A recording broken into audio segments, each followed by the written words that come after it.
Meeting of the Sherman County Board of Commissioners come to order, please. For the first 15 minutes, we have public forum. If anyone wishes to come to the mic, they may.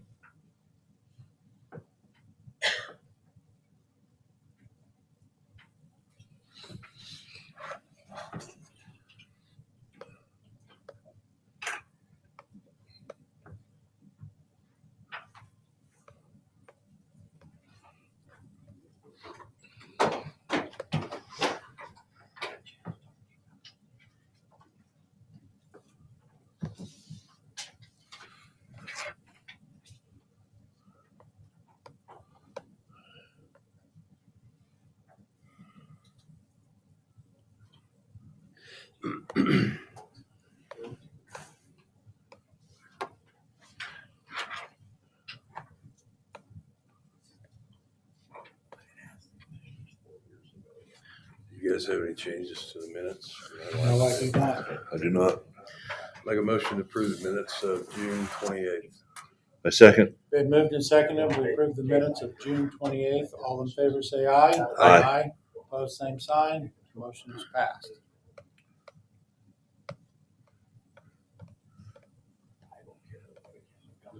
Make a motion to pay the bills, I second that. amount of $2,000 and $112,275.53. I guess now I will second that. Been moved and seconded. We paid the bills. I talked to Jan Cure on the pharmaceutical. She's getting geared up for school already. So, and she says we'll get all our money back on those medication. So, been moved and seconded. All in favor, say aye. Aye. Opposed, There was one for $2,000. That was a Freedom Fest. 112,275.53.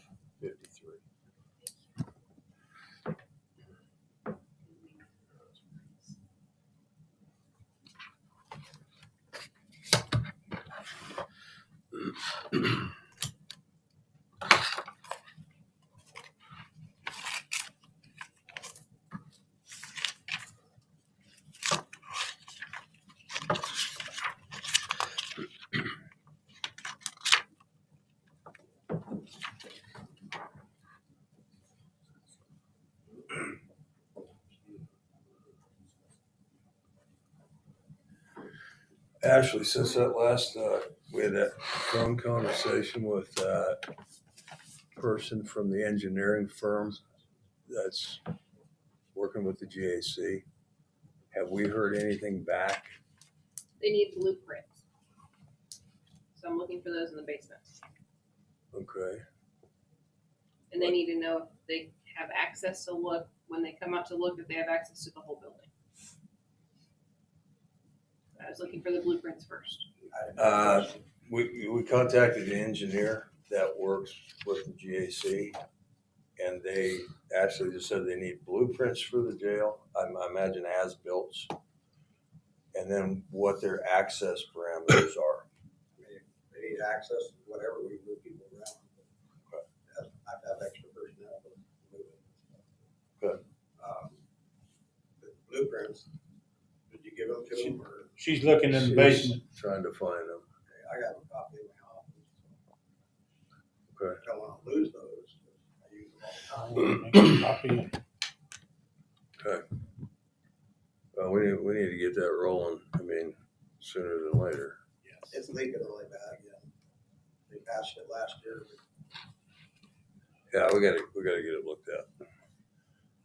So I guess we'll get a copy of those blueprints. Is it on big blueprint? They are. Okay. Does the tech college still do that? They still have a. I don't know if you can copy these, they're so old. Edges are pretty. Well, I guess see if you can find Can you another. just send me a picture? You take a picture with your phone? I mean, it's like 20 pages, but yeah, we can do that. How bad's the roof leaking? How bad's the roof leaking? That's really the ceiling tile. Yeah, it started up in the front office where he patched one created a dam, when he created a patch, so created a lake over the top of the patch, which then started leaking again, so I went up, dug trenches to help drain my road. Do we need to do anything before this company finishes their deal? Or- Need to stop leaking. All more it leaks, the more damage it does. Get a hold of Weathercraft or somebody. 16. So Do you have like Weathercraft or somebody? we had Weathercraft do it last time, I think.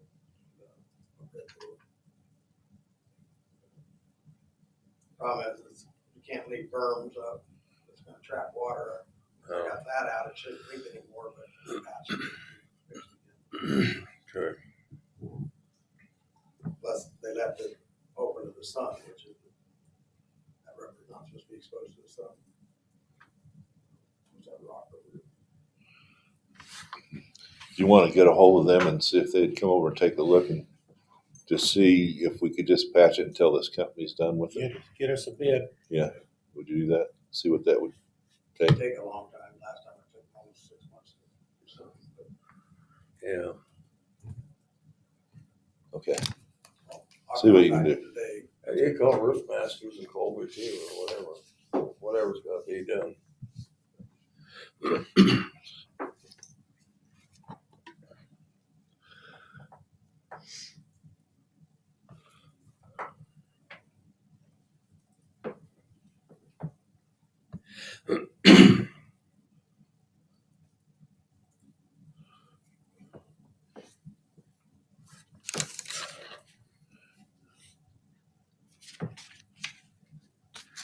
Did you guys receive the email from Brooke from ADP? Yes.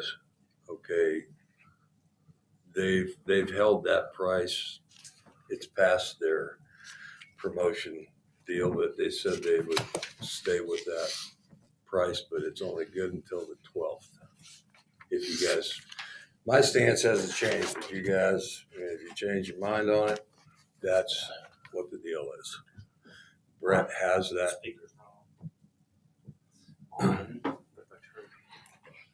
You want to bring it up right now? Might as well. Might as well. Well, I've kind of gone back and forth on this a little bit.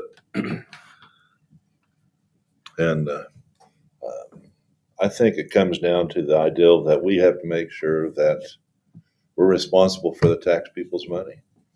And another set of eyes on that to reassure us that that's been correctly, I think we need to do that. So I'm in favor of making the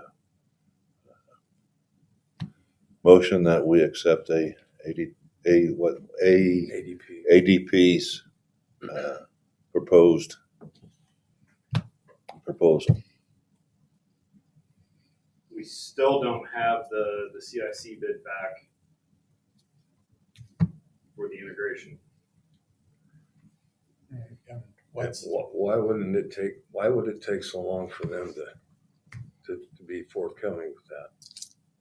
I can't answer that. No, we can't wait on that. You guys got to decide today. We're going to go with it or we're not.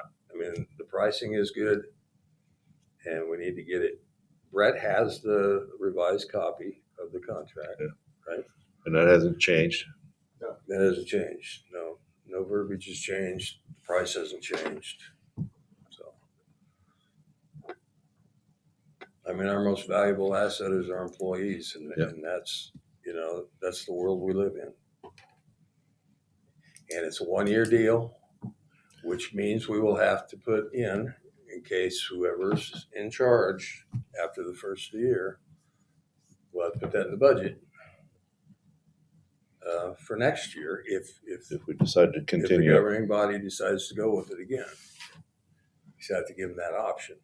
this year we can pay that through our grants. The ARPA funds, yes. And that gives us a year to determine if it's of value to us or not, That's right. That's correct. without spending any tax money, really. Correct.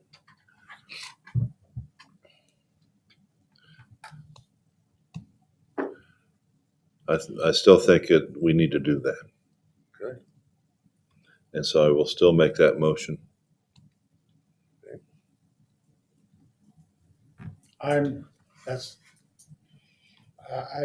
we're throwing good money after bad, and I struggle with it. I think there's other ways of possibly of doing it, but,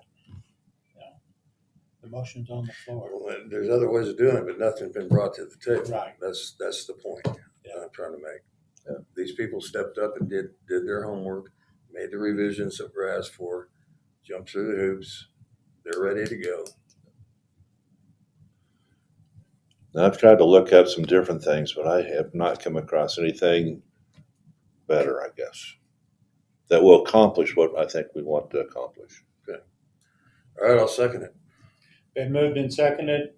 All in favor of going with the ADP contract for 1 year? Aye. Say aye. Aye. Opposed, same sign. Aye. Motion is passed. So, All right. be in contact with them, sign the contract, and be on. And that has to be sent to them by the 12th. So we need, Has to be sent what? by the 12th. So yeah, we need to get it signed. I don't know if that's all three of us or Just for the chairman's signature.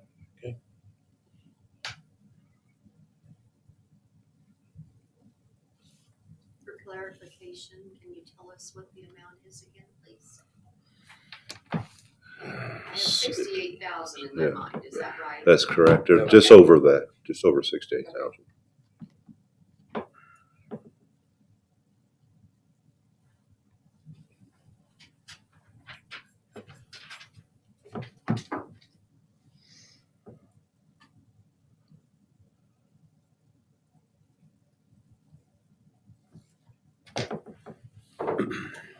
Did everyone get a chance to look at the tax exemption for School of Grain for the project they're doing out of Caruso? yes.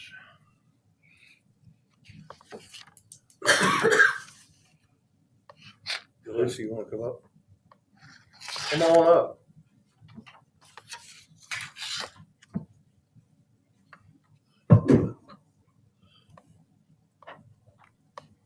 So it is an EDX application.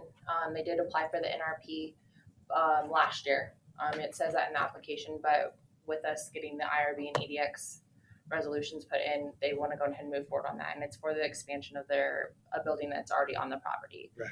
They've been working with Rochelle on the whole how that transition works. NRP is not applicable. It'll go to the EDX if it is approved, and then same process. It'll go through Gilmore and Bell, kind of like what we did last time with the last IRB. This is just the initial approval of the project. Then Gilmore and Bell will do their piece, send back the cost benefit analysis, and then they'll come and present for that. So Now, what's the time frame on this? for this project specifically, they're hoping to be done by December 31st, 2024 is what it says. So on their application. I'm not sure how, if there is needing to be an extension, I'm not sure how that all works, but I think that's, If I remember right, they have up to a year before Okay. they have to reapply. okay. So yeah, Okay. yeah. So. Okay. From what I understand, they're pretty much on track for crushing this fall. Yeah. So I think they've kind of done their stuff to start to kind of get it where it's operational, and then the expansion is to help further that. And I know they had a list in there of the growth of employees. So I think it's right now it's at like around 36, and then by next year Yeah. it's like 50 something. They say July 36, 34 in August, 33 September, and then by June of next year, it'll be 57 employees. So increasing to that. So And of that, there'll be 20 skilled labor, 6 administrative, and 13 managers and supervisors. This is very similar to what we did with the tire recycling center.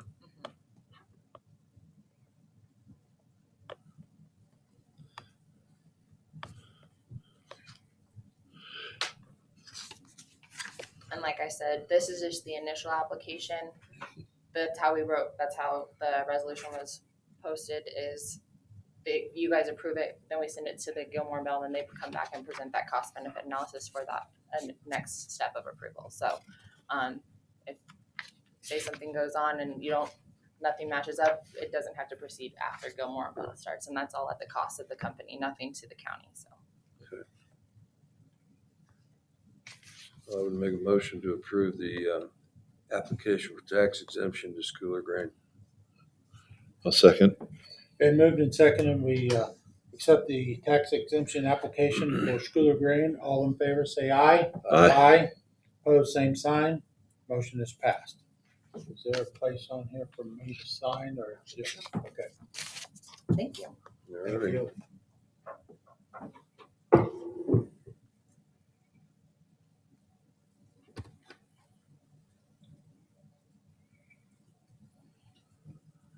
What is the Amazon rebate proposal? What is that? Can I come up? Yes, sir.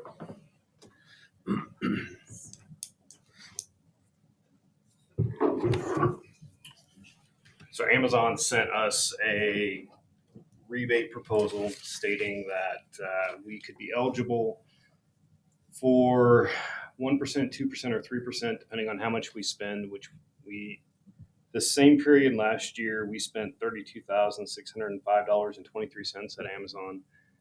Their proposal is for the next 12 months, if we would spend at least $43,000, we would get $430 back. It's a small amount, but it's an opportunity to get a little bit of money back. There's no cost. It was simply, are you guys okay with? Return on there.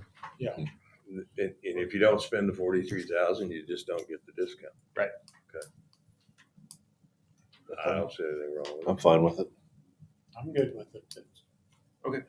You need a motion to accept that? Please. I also move. I'll second. Been moved and seconded, we accept the Amazon proposal for rebate. All in favor, say aye. Aye. Opposed, same sign. Motion is passed.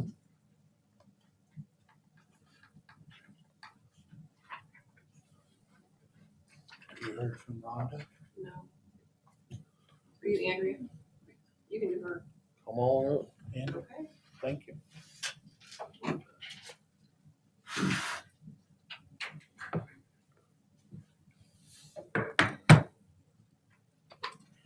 I'm Andrea Cross. I am the Development Director for Options. And I'm out here today to talk to you about what all has happened in the options land over the past year, and then talk to you about budgets and that sort of thing. Over the course of the past year, our services went up 147%. When I first heard that percentage, I was shocked, a little bit dismayed. And I was chatting with one of my friends about it, and she said, that's actually a good thing. More people are using your service. How is that a good thing? And she said, well, all of those people are there. They didn't just suddenly start having domestic violence in their life because Options advertised. And that kind of reframed it, and people are reaching out for services, and our reputation is growing, and we've made ourselves more available. So, that's a good thing. Shelter services increased threefold. So, we are accommodating people as quickly and as well as we can. To that end, we have done some really big projects. We applied last year but weren't successful, but we applied again this year for Kansas Community Service tax credits. And with those tax credit dollars, we are going to build shelter into the basement of our Colby office so that people in the western part of our service delivery area, because we're 18 counties, so it's over 6 and down 3, so that whole block of area is our operations area. But that shelter then in Colby would allow people to keep jobs that they already have, keep their children in their school district, things like that, instead of having to relocate to Ellis County and re-enroll kids in school and try to find a new job and all of that. We also applied for a very, very large grant, and that was through Home ARP. And with that money, if we meet all the criteria for that, we would be purchasing a new facility in the Ellis County area, combining our office and shelter into one location to better utilize our staff and increase our shelter at least double. And with that, we would add 7 to 8 transitional housing units onto the market as well, so that people who are ready to move out of shelter are able to do so and get themselves financially independent while not needing all of the intimate services while they're at shelter. They can start making that transition. We do have a transition advocate who helps people find jobs, find housing, apply for documents.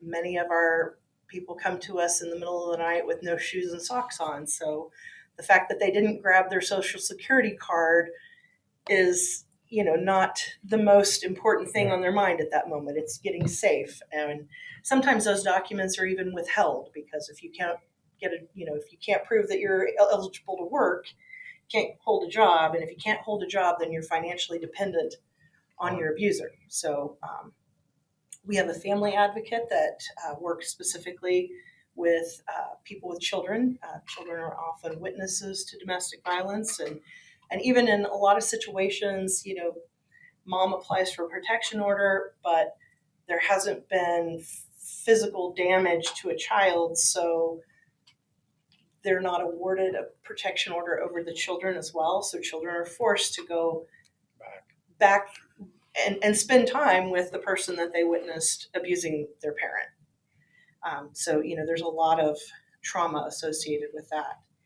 We have a campus advocate who works with all of the colleges, community colleges, and technical colleges in our area. So she comes out and has office hours. She's also the person who runs our sexual assault support group, because that is typically, not always, but typically the age group that affects. And so that has been the best use of some of her talents. We have mobile advocates who travel to each of the counties that don't have a physical office. They do that at least twice a month. And they hold office hours, and then they also will come out for appointments or anything like that. And anytime there's an emergency, we are on the road and we'll come pick people up. And it doesn't matter if it's 3 a.m, we have somebody available 24/7. So we are, of course, 24-hour access. You can reach us by phone, text. We have an app that you can chat through.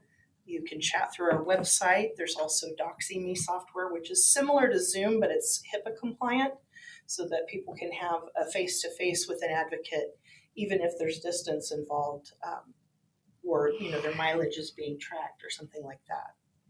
I did want to point out that in Sherman County, there's now, and this is not last year, it's the year before that because of how KBI reports their data.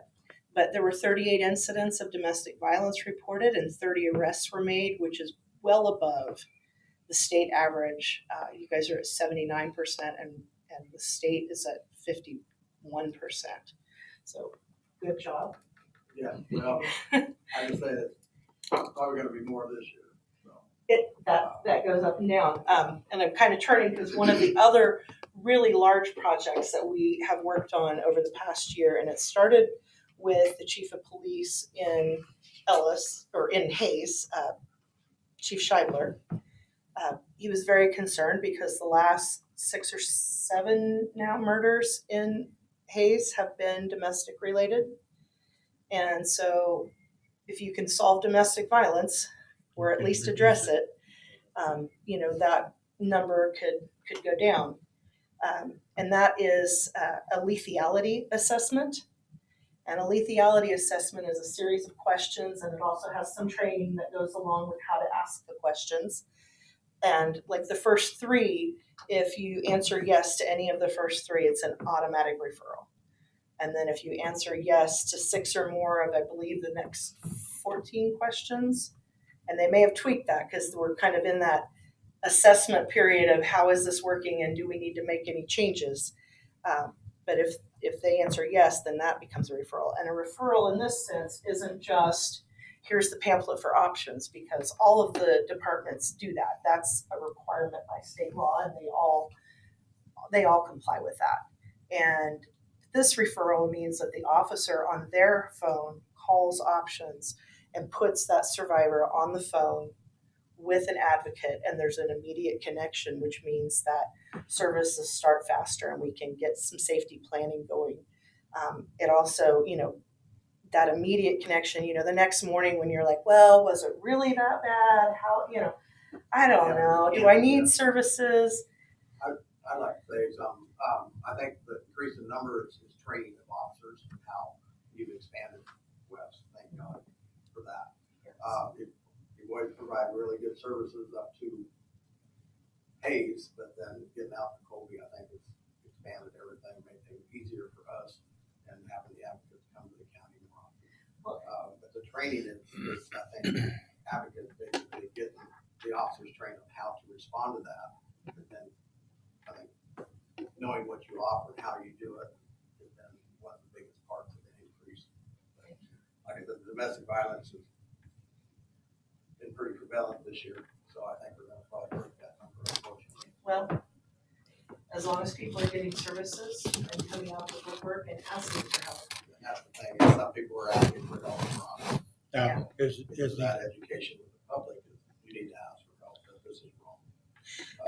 And a lethality assessment is also good for the officers as well, because it's likely they're going to get called back out to the same location more than once. A retreat calls are usually And 5-6 times. takes an average of 7 to 10 times before someone will decide to make a change in their life. And sometimes they don't decide to make the changes in their life, but at least they get some help. But a domestic call is one of the most dangerous calls an officer can respond to. So if they have a better idea of what they're walking into, then it's a help for them as well. So and services may increase because of that, but that's okay because that means people are getting help. So now the office in Colby right now does not have a shelter, but they're building one, or is the shelter ready to go? We had a building donated to us in Colby, and it's our office space. But there's an entire basement of that building that isn't being utilized other than storage. And so it would be better used to make a shelter. And the trend for shelter now, we don't disclose the address of our Ellis County shelter, but moving forward, the trend is more secure, not secret. So it wouldn't be a secret that there was shelter in the basement of Colby, but we believe that we can put some access and security in place so that it's secure. And that would be the same if we move to a new location in Hayes. Everybody's going to know where it's at, and that's okay. But right now, it's in a residential home that just blends in with the neighborhood, and that offers a sense of safety as well. So what's it going to cost to convert a basement, to fire code and all that? Well, we have a budget for that. I'm not on the building committee per se, but I can find that out. No, I'm just curious. I know that It won't be a cheap renovation. No, it's a good solid building, and there's plumbing in the basement because it had like a bathroom with a shower and everything. So some of that structure is in place, but and we want to do it nicely because we want people to feel good about where they're living. But I know the community tax credits, I believe we end up,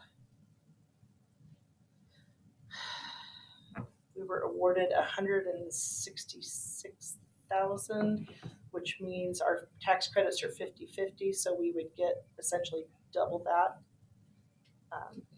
for that project. And then we apply for grants and foundations and everything all of the time as well. And any laid plan that you have a number for, if you've watched any of the renovation shows, there's always a surprise. And so we try to figure that in as well. We have a good building planning committee, so they've been at work at that. So Have they, by any chance, looked at a project called Lawrence Village? Lawrence Village, I don't. It's gonna pop up more to try to take care of homeless, but it would work. The mini houses. Yes, I have read some about that. might be a little bit cheaper way of going. Just the thought. Possibly. But you gotta have that security. That's the thing, Yeah. that facility would provide the security. Yeah, well, and the building that we're looking at, because we actually have a building in mind, I don't know that we could do it cheaper with the potential of, I mean, we've already had some meetings with Home Art, so we're moving forward, but it's, it's a reimbursement grant, so we have to spend the money to get the money and things like that. So my job is going to get very, very big. Yeah. I'm kind of like at that, oh my goodness, it's going to get real really quick. But it'll be amazing. And I know that word sometimes gets overused, but it would be a trauma-informed center that hiring an attorney, hiring a licensed counselor, all of that is rolled into that grant as well. So it'll be okay. In Ellis? Oh, I thought you were looking for Thomas County. Well, the building in Thomas County would be the basement of our current building. Oh, okay. Is the plan, but we can talk. We can most definitely I talk. think it's really good. I will never throw anything off the table. Good. So that's, you guys have any questions? I've talked a lot. That's all right. No, Okay. be good. It's one of those unfortunate services that we have to have. Yes, it is necessary, and I'm happy, and That's the one service we have to pay for. Yeah. And you function basically on donations, is that correct? we have federal and state grants. We get a lot of money from our grants. A majority of our money from grants. We get VOCA money and SGF money and VAWA money and PFA money, and there's a lot of alphabets in there. It's Victims of Crime Act, Violence Against Women Act. SGF is the state general fund, which is passed through of federal money as well. So we. And in the past, we basically have given you $2,000. Last year you gave us $1,500 and asked this year for $2,000. We work very hard to spend all of our money judiciously and for the survivors. Our biggest overhead, of course, is staff, and then facilities, and then everything else is. Just about every county, do they give you about the same amount of money? Similar, yeah, similar. We try to keep it more, like Percentage on population and population and number of services we provide. We're very active in the Goodland area. We have a board member from Goodland, Kylie Kari. She lives here in Goodland and is very active with the Elks, and we've gotten some support from the Elks. So if any of you guys are Elks members, thank you very much. Okay. Well, thank you. Thank you very Thank much. you guys very much, and I appreciate you letting me come out and talk.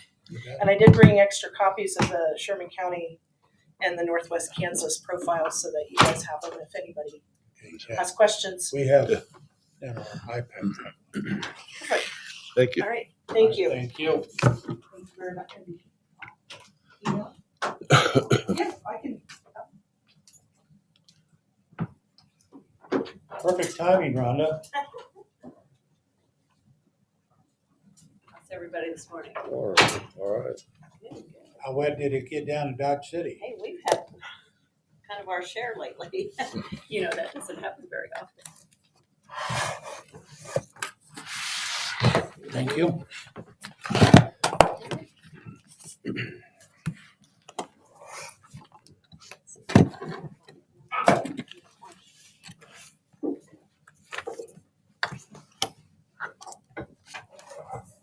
Did you guys get much? I didn't see much water standing around. Well,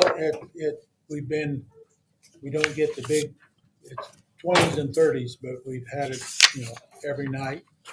So That they helps. add up. Yeah. We've had almost an inch of rain at our place, so Well, that's not a bad thing. it's not a bad I thing. mean, we had 3.5 inches there a while Yeah. back, and then 4 inches. It's like, okay, it just kind of come a little bit, here and there. Not quite all drowning us. All right. Well, it's time for a report from Blue Cross, and kind of fill us in from year end of last year. We'll go to page 1. This is just kind of going through last year, kind of where we ended up, which we all know was not a very fun year. So we haven't had many of those, but we have one. So just going through page 1, just to remind you, we have a $40,000 stop loss per person. I think this is probably, we had 12 stop loss claims last year. And so if you'll go across with me, you'll see highlighted the 12. The next column is what Blue Cross paid over and above the stop loss, which is $1,879,5876. And your claims that you paid were the $1,275,000. So you did not have an aggregate claim, but really close. You were at $1,275,000, and our aggregate attachment point was $1,003,000. So there could be obviously claims incurred. They have 12 months to file and come in. So we'll have some stragglers come in, but the bulk of them were already, obviously our year ended in February, and I always like it to have at least 90 days so some of those claims come in before we run this report. So I don't think we'll see a ton more. And then below that, if you'll just kind of follow through, you'll see, again, our prior years. And on the 1920, we had 3 stop loss claims. That didn't print on that page. I didn't shrink it down enough. And in 22, we had 11 stop loss claims. So normally you're, anywhere from 5 to 6 here and there. So, but if we keep going on through to page 2, and again, since this is kind of past history, we won't get into it too deep. But the Affordable Care Act preventative services, these are our good claims. And if you'll follow me to the page 3, it'll show us the total. So for the 23 to 24 plan year, we had 51,000 in preventative services completed. Those were items that were covered 100% on your plan. In the prior year, you had 48,000, and in the past prior 52. So you're staying around that 50,000 mark, which is, again, that's money well spent for preventative items. The member paid over here could be things that were an additional test or something that they had ran that was not part of the ACA, but it was provided during that same service, so they didn't have to go back in. But it maybe was over and above, just due to that not being a part of that wellness piece. That the doctor said, let's do it while you're here. Yep. On page 4, this gives us, to me, the total picture of, again, kind of where we are and where we were the prior 2 years. Your health plan is first, and then your pharmacy, and then your total. If you'll look at the plan paid, which is the 4th line down on the left, currently for this year, or for the prior year, $2,857,000. The past prior for medical was $1,004,000. The past prior was $1,004,000 also. Pharmacy went up quite a bit last year. Obviously, you had some higher claims, so you would have had more medications, but not a ton considering, having that many claims. Your pharmacy was at $390,000 the prior, and $345,000 the past prior. So all in all, last year really just has probably taken the cake of all the years that we've been self-funded. So again, the 3.2 million was the total between what you paid and Blue Cross. The prior was 1.7 and the past prior was 1.75 versus 1.79. So hopefully we're kind of leveling off. We'll look at the current quarter here in just a little bit. But if you go to page 5, you'll see we've got 2 pages of high cost members. And again, we don't know who these are. This is just telling us where the dollars went. And a little bit about the facility. So outpatient facility or inpatient professional or in-office procedures. So it's just going through from your highest clear down to 0, giving us an idea of where the money was spent, whether it was for maternity, cancer, whatever it might have been. And then at the bottom you'll see, several places throughout, we have some people who have termed that have come off of the group. So those would not be anyone continuing to have claims under your plan. On the next page, chronic conditions. The chronic conditions, Blue Cross has an asterisk by the ones on the left there. You'll see that they have their RNs on staff that can assist people with cardiovascular issues, chronic or diabetes, hypertension, obesity, respiratory, tobacco use. If someone's trying to quit smoking, whatever, their nurses can help put a plan together on some different things that will work with your plan as well.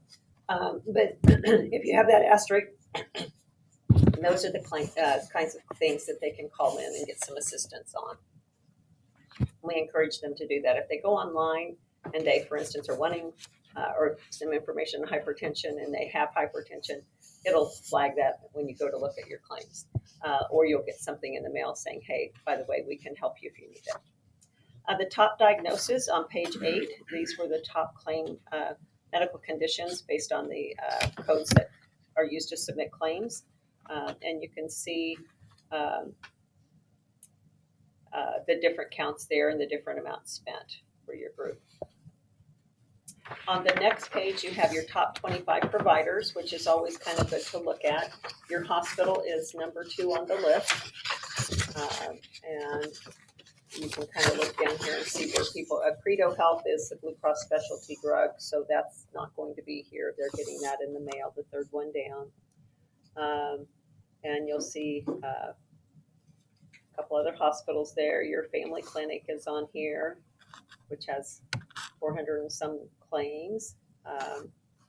Obviously Walmart, your pharmacy, has the most, 1,836 claims or scripts filled.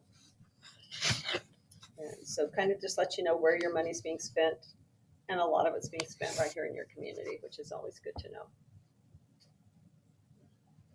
On the next page, telehealth. Again, we encourage people to see their primary provider if they can, but if they can't, the telehealth is an easy way to get some service.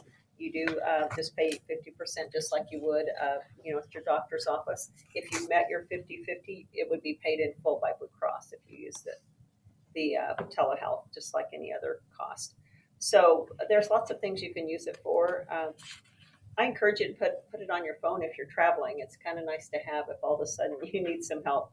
But you are getting, as time goes on, a more usage here. But the cost of care is reasonably priced. So with 167 encounters, the county would have paid for $22,233. So, which is quite a bit less than if you are, because again, they're not doing any testing and all of those kinds of things. So your cost of care is less there too. But it comes in handy if you've got college kids, that kind of thing as well. Kids in sports and traveling, it helps. On page 11, 12, and 13, we talked about kind of looking at this just on a regular basis to kind of compare the prior 2 years to your current. There's not really much to say here other than the prior 2 to the current, the 23-24 year. We kind of were pretty bad the first 2 years and then really bad the third year. So, I think you guys have heard me say it's kind of a 3, and then you go back into a new cycle. So let's hope we're back into the new cycle. On page 14 is your pharmacy for last year. Again, we talked about that 438,000 in total paid claims for pharmacy versus 418 and 378 the past prior. So not extremely high compared to the prior years, but higher. On page 15, it lists kind of the medications, the top 25 medications that were filled by your employees and their dependents. And you can see you've got, just like everyone else, about 3 at the top that are really high costing drugs. So again, that's what they're there for. And with Blue Cross, they make sure that they went through the processes to try other things first before they get there. So so it's just, it is what it is. And I guess if it's one you need, you want to be able to take it. So on page 16, this gives you what your employees have paid out of their pocket for that last year for their 50/50 coinsurance and their copays. Your employees had $158,495.93 on page 16 that they've paid out of their pocket. So they have some skin in this game as well.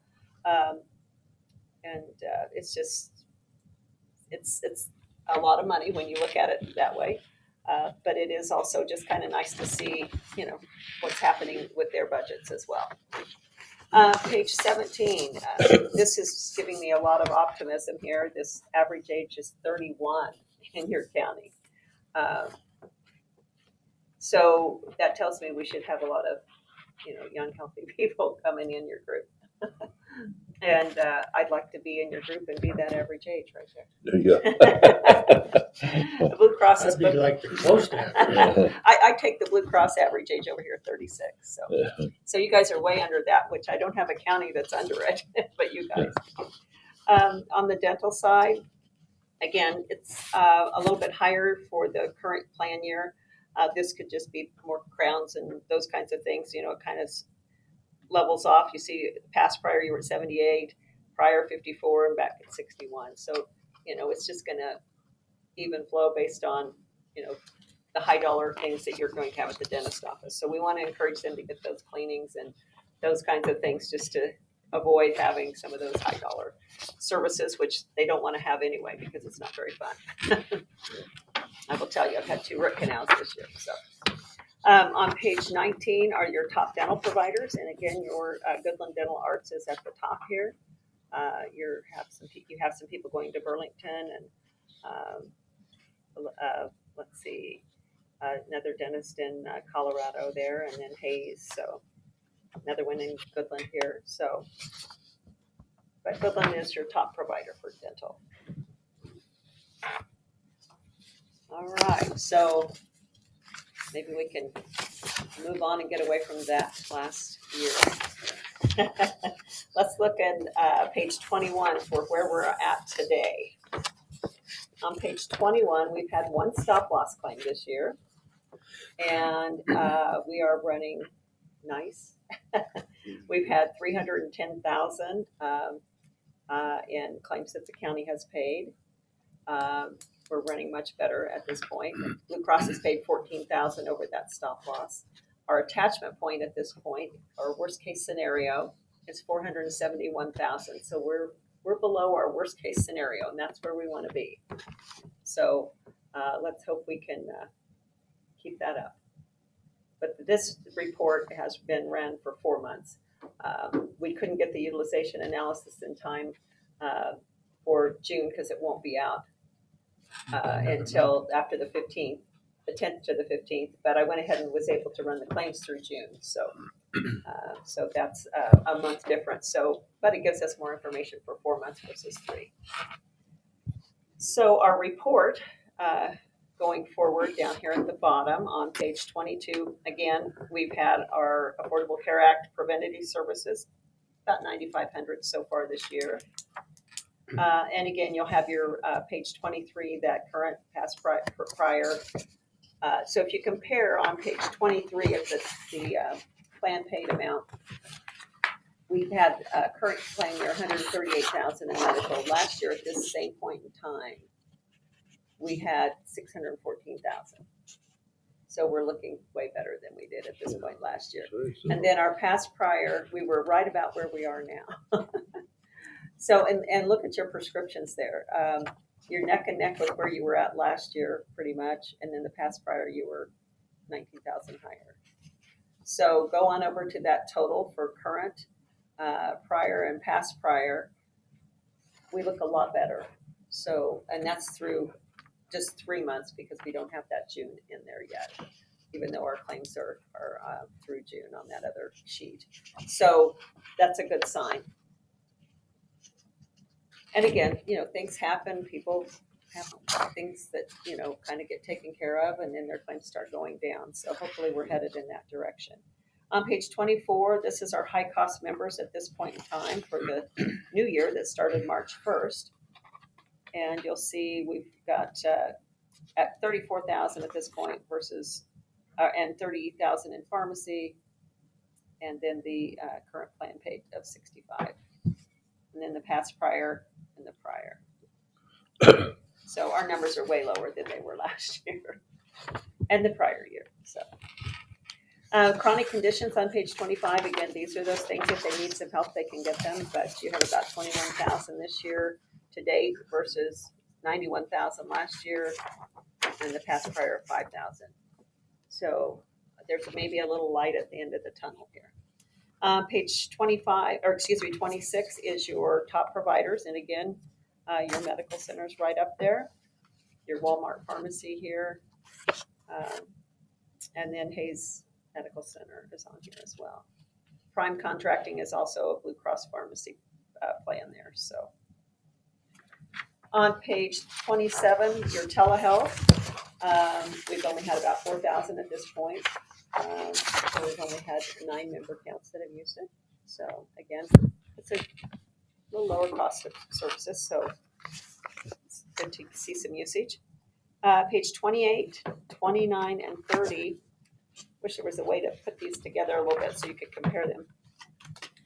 We've had 36% of our people that have had no claims at this point in time. We have 47% that have had less than 1,000, which I think that sounds good. And 1,000 to 10,000, we've had 14%. And under 50, 10 to 50, we've only had 2%. So if you'll flip to the next page, last year, we need to maybe leave these out loose. We had 34%. I'll just read the numbers so you guys can look at that first page. So it's 34, 50%, 12%, 2%, and 1%. So we're running quite a bit better on some of these. 47.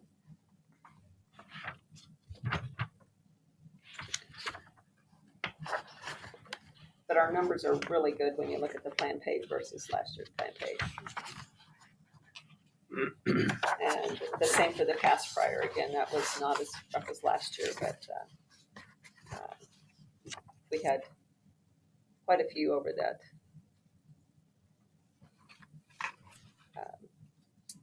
Well, we had 2 in the 10 to 50 and 2 in the up to 100,000 for last year versus 1 at this point in time. It's just kind of good to see where we were at this point in time to kind of get a vision of where maybe we'll be. Trying to make us feel better. Well, you got to take the good when you can, Rod. So You got to remember that we, as a county, provide a service for families, not employees, but their families. And that's when you start looking at this, like the one list, 5 of the 7 people were dependents. So we're providing something. So when people say, well, I'd rather take the money than the insurance, think about the rest of the family and say, what does that get out of pocket on some of these would be astronomical for them people. Well, or if they have a program on the marketplace, for instance, their out of pocket could be so huge compared to what you have that there's no way. I mean, it's medical bankruptcy when you're looking at, Right. In some cases, 17,000 on a family, depending. And again, a lot of people tend to go for the lowest price Right. because that may be what fits in their budget. But if you have a year like we've had last year, there's some people that have had some really serious conditions. That's pretty scary. And to pay the full premium for your employees. That I only have 2 counties that still do that, and that you guys are one of them. And it's a gift that your employees do appreciate. I mean, again, it's nice to have the paycheck, but it's nice to sleep at night knowing no matter what happens. That's exactly right. Once You know, you've when had you've it got- once, you'll realize it. Yeah, when you have a claim or you have a family member that does, just to have that peace of mind and know, you know what your exposure is, and just covering that, 1,500 or 3,000 on a family can be rough. But let alone, some of these, $500,000 claims and up. So you've got your top 10 or top 25 pharmacy on your next page. And again, we've kind of talked about you're running just about the same as you were last year at this point in time on prescriptions, 87.3 versus 87.198. So, but again, it's just because, again, you probably have the same people using these stability, drugs, keeping them from having any major claims. So that's just going to continue to go on. Page 33, your employees have paid out $50,740 out of their pocket through through May of this year. Again, your average age is still 31, the same as it was last year. And your dental is running neck and neck with last year. And we have our dental providers. And again, your Goodland Dental Arts is still number 1. So this one I didn't dread bringing out to you as much. Yeah. It's a long drive up here when I have crummy news, guys. So, but it's, again, we've had kind of let's hope that's our bump in the road there, and we're on the right side of it. And hopefully for those people, they're all on the right side of things too, starting to feel better. Yep.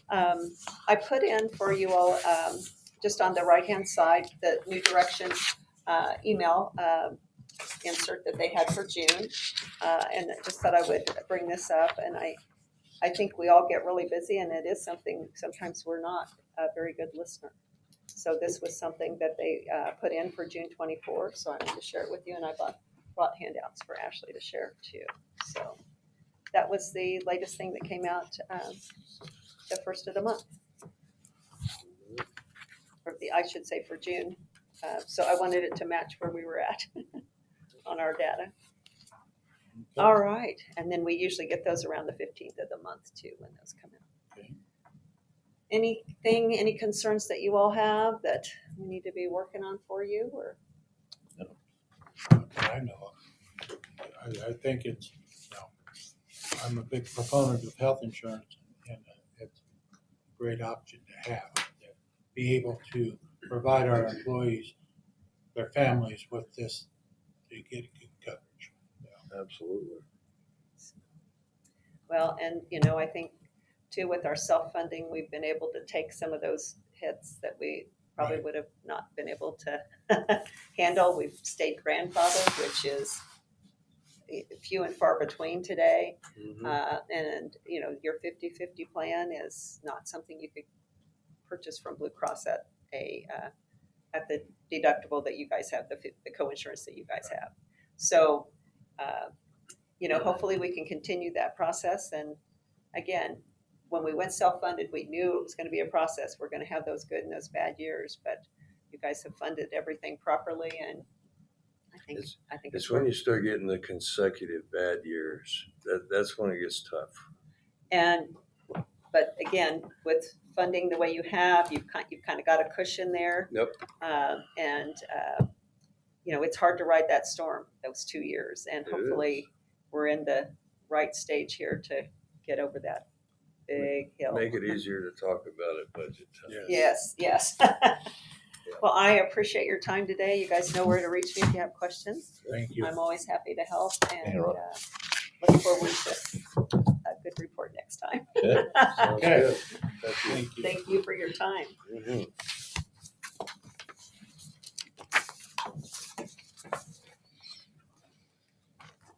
Have a safe trip back. I will. Thank you guys. We'll leave this with Maria. Thank you. Can I discuss something real quick? Yes.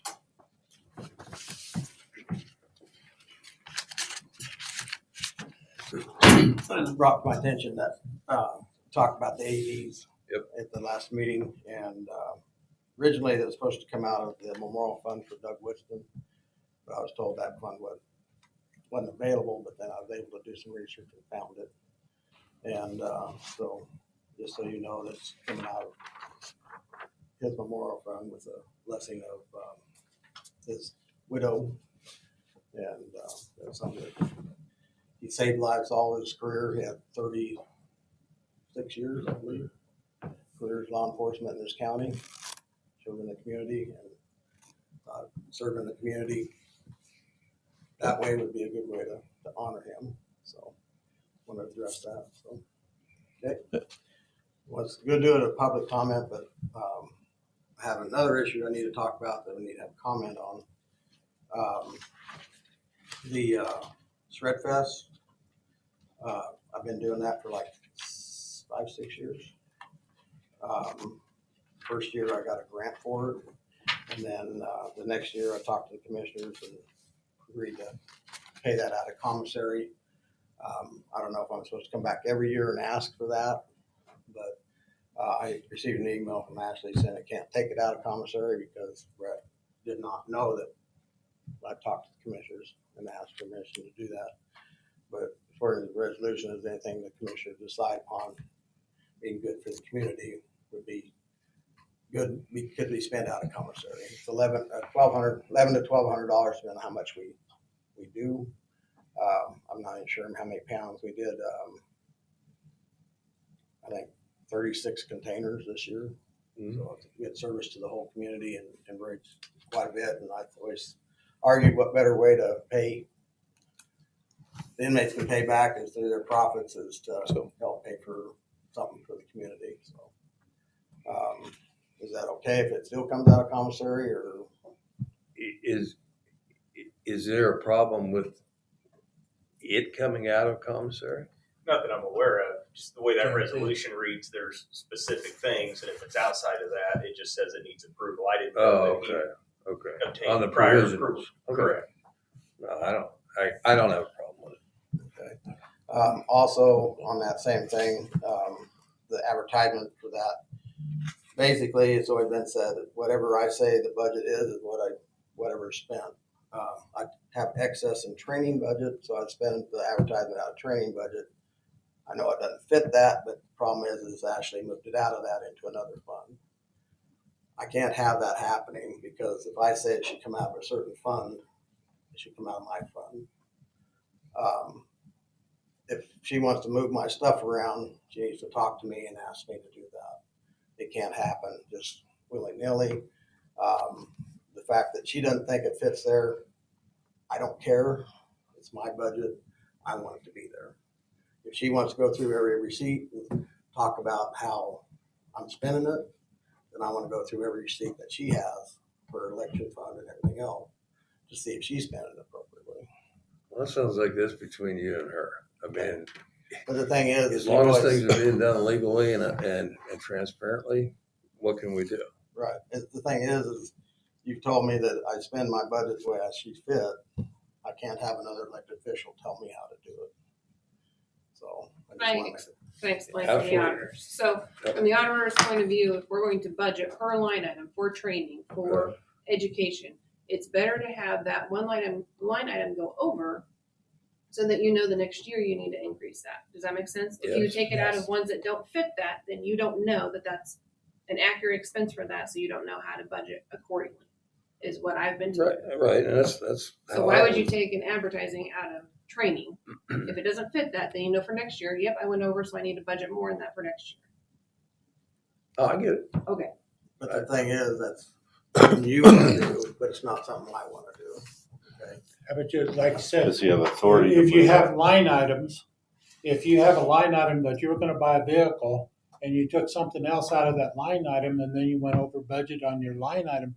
I totally understand that, but the thing is back when I tried to change all the line items where I wasn't positive and negative, I was told, don't worry about that. You don't need to change all that because the bottom line is what counts.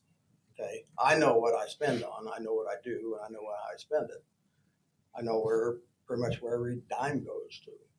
But the thing is if things are being changed from what I say they're gonna be, I don't know where they are anymore, okay? I had the training budget's enormous this year because of the fact that I got paid for an individual that left and went to another place. And so they paid me for his training. And so that. So that line item should have showed a negative at the end of the year. No, it's if you very went out. negative. I think it's negative like $6,000. Yeah. And then next year you're gonna say, well, why were we so negative? And I have to explain all that. But the thing is, I keep track of the budget, and what we've always said is it's my budget. I do what I say. Once I sign that receipt and I say it goes there, it should go there. I shouldn't have to keep rerouting it back. It's not, this is just one of many items that we've been kind of. But it's just like communication is the key to it. It's like Brett did not know that, Right, took it out of there. It's a common courtesy to ask, right. But she didn't ask, she just did it. but you didn't ask either to come back to the commissioners to ask. Well, she's been taking and changing my budget. I can't have that, so. Well, one comment I'll make, and the three of you have heard this multiple times, and there is a split within the state, is that yes, it's each individual department's budget, but if there is a budgeted line item, that line item has to be spent on that line item, unless there's been, my position is, unless there's been approval by the Right. commission to, okay, I'm gonna be over on my advertising, I have extra here, can I move this up there? That's fine. The other split to it is exactly what Bert was saying, is the other half of the state is, once the commission approves that budget, it's the department head's ability to spend it how they see fit, as long as the bottom line is what it is. So really, it's going to come down to how you as the commission want to handle it. Well, like on the shredder deal, does he have to come back every year then and ask us That's up to to do that? you guys. If you want to say we're giving a rubber stamp on he can use the commissary funds for the shredder, no. It's just the way that the commissary resolution reads, is it sets out specific items that he can spend the commissary money on without any approval. And then there's a catch-all that basically says he can come and ask for permission to spend it on anything that's not enumerated in that list. So if you're going to say we approve that for eternity, then you can do that. Well, on that particular item, that's nothing new. I mean, Yeah. you've been doing it for a while. Right. So it's just how bad do you want to nitpick the system, I guess, if you want to say it that way. Yes, I was like Ashley when I used to do budgets for my department. I would run them I'd run a line item in a hole every time if that's what it took to get the commission to understand I need more money in this budget. Sometimes I got it, sometimes I didn't. It's just the way the thing went. But that was easy for me, and that was the way our clerk did it at the time. So that's what I did. It also makes it easier if you don't know the vendor to go through, okay, what kind of an expense was it? So if you go to education and then you look under that line Right. item, it helps you find that expense years down the road if we don't remember. So it's also that. Oh yeah, I get it. I mean, I get your philosophy. I get it. It's your budget. You're going to spend it how you want, how you see fit. We approved it. But communication and the sandbox is this big, and everybody's trying to fit into it and get along, and it doesn't always work. But to make just a general rule, I don't know. I don't, I don't know. if it's something that's consistent and it's done every year, I can handle that. But if it's something new that comes up, how hard is it to say, hey, this is a new project, a new program, we're trying this. It doesn't fit into this category or this category, but can we make it work? Then you've got something that you've opened up and said, let's look at this and let's try to make it work. Because yes, you have control of your budget once it's signed off. But if we start getting to where we're over budget, then it doesn't come out of your budget anymore. It comes out of county general. So then what do we have to do? But on another argument on that radio advertisements were basically training of the public. That's the way I look at it. You're training the Well, we public. can look at, yeah, you can look at everything But the two thing different is, ways, but if it, I've seen it that way, that's the way I need to see it, not have someone change it. I mean, when I do an advertisement, I'm just training the public about public safety of their documents and stuff like that. So for her to say it's not fitting the training is not, Well, it's kind of nitpicking on her part, the fact that she's controlling my budget where I want it to go. I just think a little more conversation will help. I mean, obviously. I think important thing is that we have a paper trail to Yeah. make sure, and Yeah, at the end of the day, that's where it all comes down to is, you know, and you have an overall budget, and it's your budget. And I would take advice if you could from Ashley to make sure, but my feeling it's your budget and I you're wouldn't mind hired to she do asked me that. if you want to move it, but the problem is you can't just arbitrarily move it and say, tell me you did it. Because of the fact that it is my budget. communication. Yeah. Communication. communication is correct. Thank you.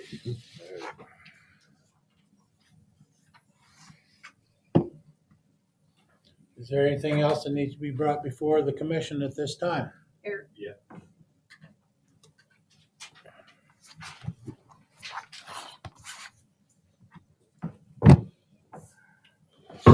In February, I came before you guys asking about a what appeared to be a renewal on our antivirus. It was also an upgrade.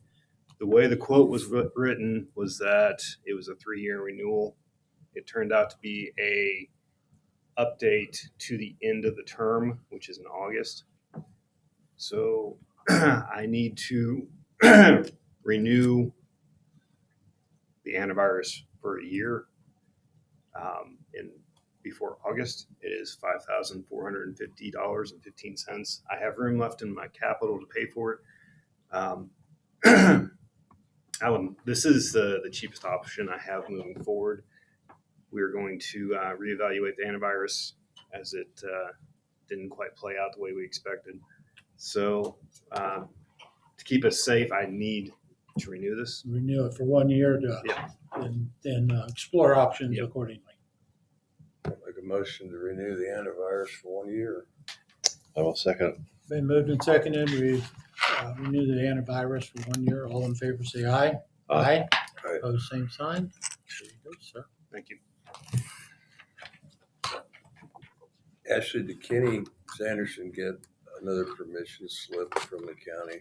Yeah, I can get one up. Yeah, let's do that.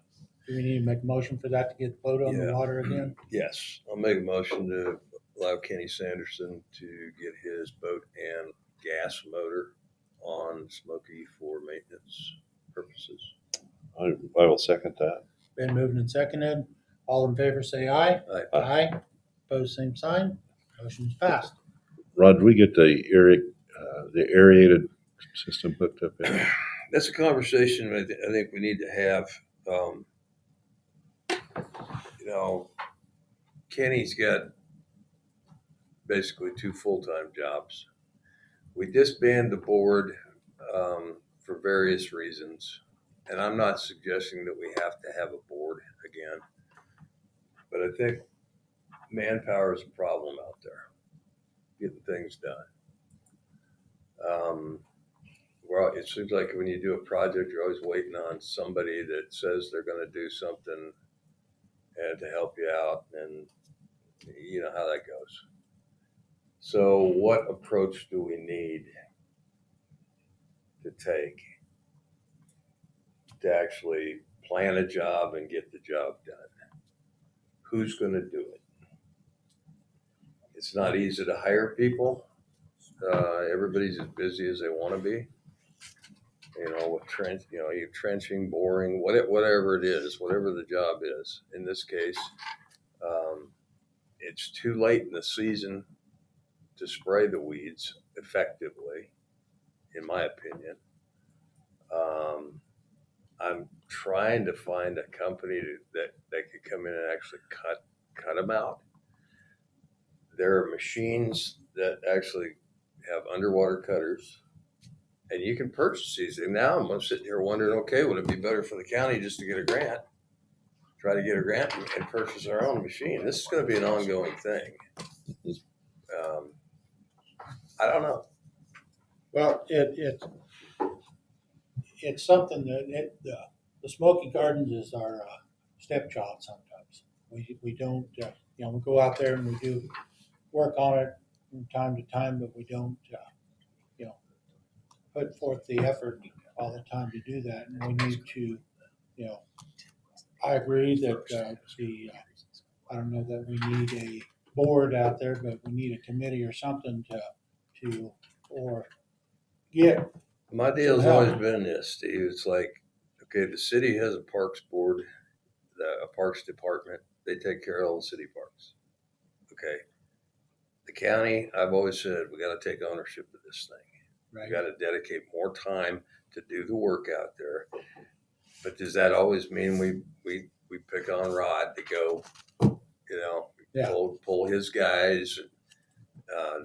Do we need to have a county work day where we designate people from every department to volunteer to go out and get the job done? I don't know. And I'm open to suggestions from anybody. There used to be numerous people in the county, not county employees, that, well, when they had board, I guess, spent hours and hours and hours out there. The thing you get into with a lot of boards, especially working boards, is you've got maybe 2 or 3 people, if you're lucky, that are super dedicated, and they're out there all the time. And the other guys show up once in a while to socialize and, yuck it up for an hour or two. That's what happens. I don't know that you actually need a board to accomplish things, but I think we're not planning anything out. Right. It's just like willy-nilly, we need aerators. Well, we still do. And we have them sitting there, but they need to be installed. And Kenny's got good intentions, but Kenny has a full-time job. He's working on airplanes at night. He's delivering fish during the day. He's one guy. And I don't know. We just need to come up with a different approach. We need to make a list of everything that needs to be done ASAP and figure out how we're going to get it done. Well, some of that also, Rod, is you just can't have someone just go out and work, because they got to know what they're doing too. You do. Yep. I'll get with Kenny again and we'll talk about it, like really seriously on what the top things are we got to get done. Yeah, get that list going, and then we can see. And then if we need to employ some people to do some of the We might have to, there's going to have to be some electrical work done, that type of thing. So, okay.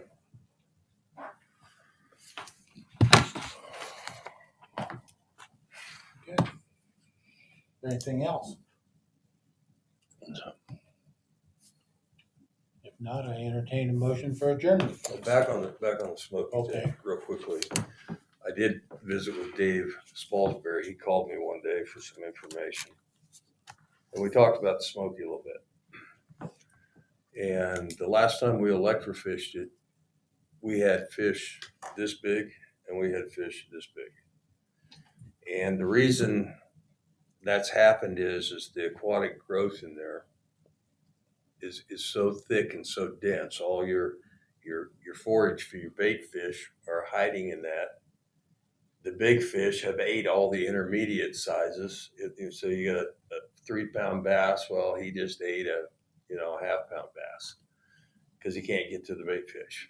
So that's where this aquatic vegetation thing has to be addressed. Okay. One option that we discussed, actually that was Kenny and I discussed this, was we can remove any fish of value. We can go and electrofish it again and remove those fish and store them in off-site and go in with some chemical and knock the weeds down like completely down. And then start to introduce some habitat and beneficial types of vegetation. Sago pondweed, soft stem bulrush, and that type of thing is what we need out there. But right now we have a plant called Cara. Some people call it skunkweed because when you pull it out, it smells like a skunk. And that's not desirable to have that quantity of it. So that's an option. It's basically, you're essentially starting over. You'd be salvaging your larger fish and killing off that vegetation this fall, which then it can go through the winter. About 6 weeks later, you can introduce fish again. So that would be the time when the state would probably be putting trout back in and that type of thing. And in the meantime, we would put some aquatic vegetation, some brush piles, something for the fish to live in other than a bowl. Yeah. So that's another conversation we need to have. Because if we're going to do that, that would have to be coordinated with Dave from the state and see if that's a viable option to do. Something to think about. Okay. But that needs to be talked about in the next couple of months. We do, yeah. We need to come up with a plan so when we get there, we know what we got to do. I think Dave would come in and talk to us about it too. I'm sure he would. Yes. I mean, I'll like I said, I'll get with Kenny again. Okay. We'll discuss some of this and see if that's something he wants to kind of bring up with Dave and see if that's an option. Well, we need to, because that facility is utilized more than what It's we heavy, yeah, big time. Yeah. See, the big fish, the bigger ones aren't easy to catch. Those they didn't get big by being dumb. They're smart fish. yeah, and they're using what structure's there, and to get to it, you about have to be in a boat to get to that stuff, and everything else is just decimated. Whether the people have caught everything or the big fish have ate them all, and all that's left is a little green sunfish in the weed patches. So we don't have any intermediate stuff there, and that's the goal, is to try to hit that. If you got 3 or 4 pound bass, you need some 1.5 pound, 2 pound bass. You need some full size natural bluegill, and you need more fish. We even talked about the possibility of putting sawguy in there to help with the little green sunfish. But we got to get the vegetation under control. That's step one. So that's all I had on that.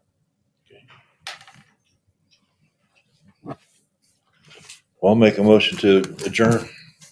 I will second. Okay, moved and seconded, we adjourn. All in favor, say aye. Aye. Aye. Opposed, same sign. Motion passed. Meeting's adjourned. Thank you all.